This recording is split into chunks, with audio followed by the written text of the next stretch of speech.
This Dana Show podcast brought to you by Air Comfort Service Heating and Cooling. Need service, maintenance, or a new HVAC system? Air Comfort Service works 24/7, keeping area homes and businesses comfortable. If you have a heating and cooling problem, visit aircomfortservice.com.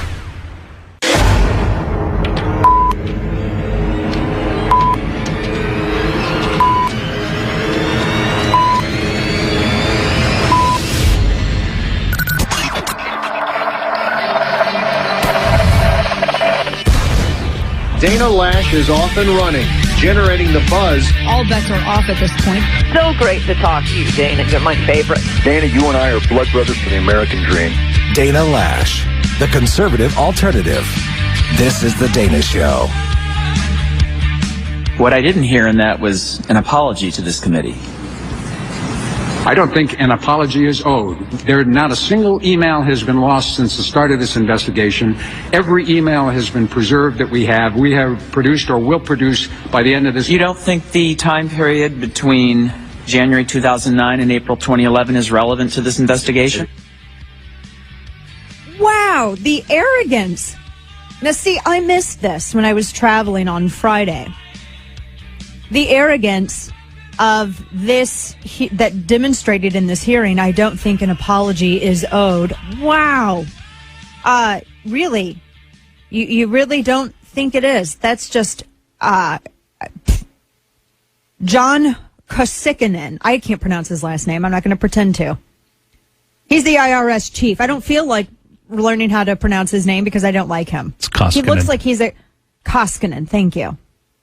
All I know is that there are a million people that need to be sitting in a jail cell at this point in time.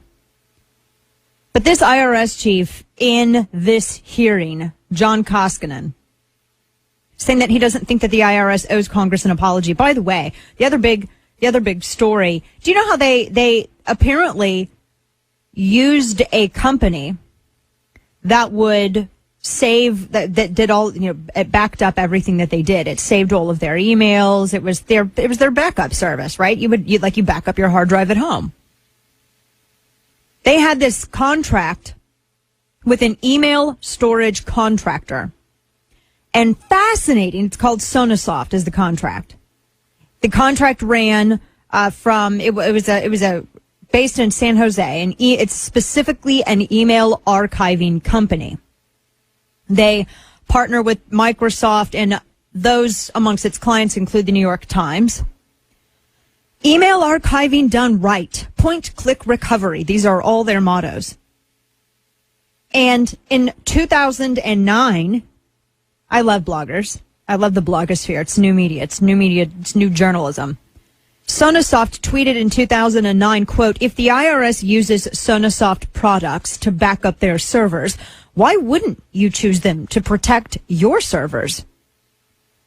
But the 6-year business relationship that Sonasoft enjoyed with the IRS ended immediately, really without any kind of heads up, at the end of 2011. Now, you might be thinking, well, why did it? Shockingly, and I'm sure this is entirely a coincidence, this relationship between the IRS and Sonasoft ended just weeks after Lois Lerner's computer crashed and she lost all those emails. Don't you think that's so incredibly interesting? Like right when they end their relationship, and there's never been any explanation as to why they ended this relationship, just that the relationship has ended. Right after they end this 6-year relationship with Sonasoft, then that's when Lois Lerner has this horrible email crash and loses all of these things, and computers started not being able to operate, and all of a sudden all of the technology in the IRS department just started going crazy, guys. It's like Skynet. At least that's what we are to believe. So that's when this, I don't know. I mean, I'm not a conspiracy theorist. You guys know this. I'm not a conspiracy theorist. I'm not one of those chicken little people that runs around saying that the sky is falling. But I just kind of think that's a little bit coincidental. Correct me if I'm wrong, Mr. Kane, who's behind the board today for us. Yeah, I mean, is it wrong to say that's a little bit coincidental? I don't think so. It's too convenient to me. Why did they end the relationship? They've never explained why it did. Like suddenly it's never been explained. I think it has to do with all those emails that say to target those conservative groups. I think that's what it is. They never ever said that.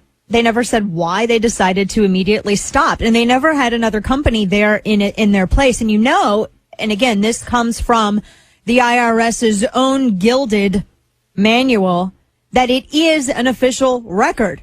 The IRS manual says that.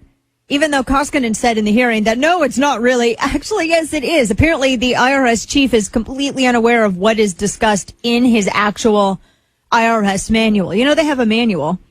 I didn't know that they had a manual. I wonder what the manual's called. Like how to terrorize and suppress speech of those with whom you disagree. Is that what it's called? That would be a really long acronym. I'm just speculating. I don't actually know what it's called. I'm just kind of suggesting like how to completely ruin lives and make it to where people are fighting endless litigation so that they can't organize and conduct phone banking and go door to door for the political opposite of the bosses of the IRS. That would be a really long acronym too. That would be super long.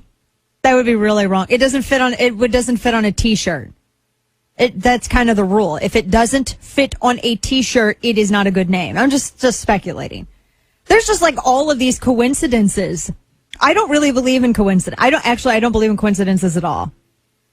I think that, especially in Washington, D.C., coincidences don't exist. Coincidence is the folly of the naive. Believing in coincidence is the folly of the naive. I know that sounds mean. I just made that up. I'm sorry if it sounds mean, but I really believe that. I don't believe in coincidences.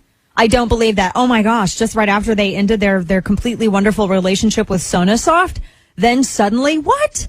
Her email crashes. Suddenly she turns into my great Aunt Betty who can't work her computer. Or that little old lady in that commercial where she was like actually taping stuff to her wall. I don't even remember what ad that was, but it's just fascinating to me. We have so much. By the way, good afternoon. I'm Dana Lash. This is The Dana Show. 866-455-9797. We'll be getting your calls in later on in the hour. We have a lot to get into today. And I'm going to talk more about the IRS. My favorite response to the IRS situation. Did you ever watch Mad TV, Kane? Oh, yeah. Actually, I did. I loved that show. And my favorite character was Michael McDonald's Stewart character. You know how he's such a great comedian. So he was tweeting some things about this Koskinen guy, the IRS commissioner. And he tweeted, where did they find that haughty reptile representing the IRS? He should play the villain in every movie until the end of time.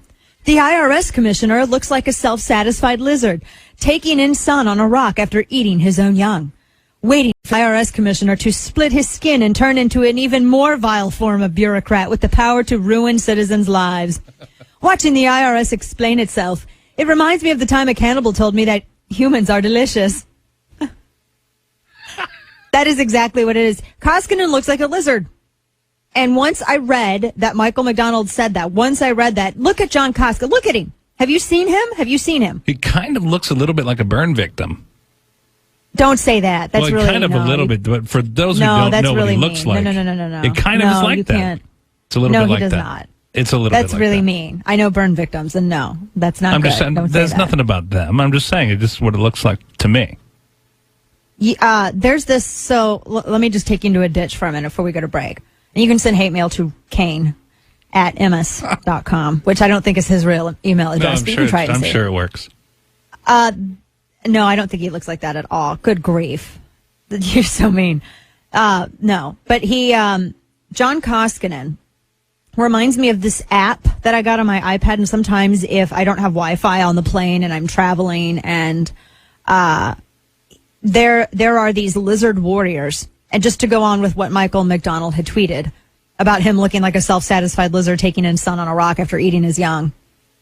Because his looks that he would throw during these hearings were insane. But anyway, back to this. It's this, I don't know if you guys have ever heard of it. It's called Kingdom Rush. This completely consumes me when I am on planes that lack Wi-Fi. Because if I don't have Wi-Fi, I'm like, what? I don't understand what's happening with my life. So there are these lizard warriors in one of the versions of Kingdom Rush. And